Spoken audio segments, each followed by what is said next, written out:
Welcome back to our new mini vlog. আজকে এই বাচ্চাটাকে আমি আবার ওর মালিকের কাছে দিয়ে দিলাম। কেন কি যখন আমি ওর মালিকের কাছ থেকে ওকে নেব বা অ্যাডাপ্ট করব বলেছিলাম, তখন ওর মালিক বলেছিলেন যে ওর সমস্ত ভ্যাকসিনেশন কমপ্লিট আছে।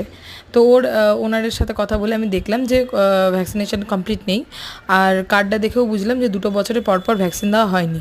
তো এই বাচ্চাটাকে আমি আমার ডেজির সাথে কোনো রকমভাবেই রাখতে পারি না, কারণ তাতে ডেজির একটা ক্ষতি হতে পারে।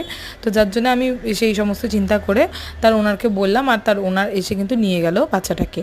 আমি শুধু বলেছিলাম তার ওনারকে যে তুমি এসে শুধু ভ্যাকসিনেশনের জন্য যে খরচাটা হচ্ছে সেটা দাও, বাদবাকি ওর গ্রুমিং কাটিং থেকে শুরু করে মেডিসিন সমস্তটা আমি ম্যানেজ করব, তোমাকে এগুলো দিতে হবে না।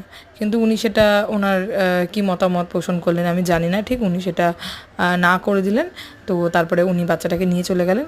আপনারা দেখতেই পাচ্ছেন যে বাচ্চাটা কতটা অ্যাগ্রেসিভ আমার ডেজির ওপরে, আর ডেজি তো ভয়ে পালাচ্ছে ওর থেকে।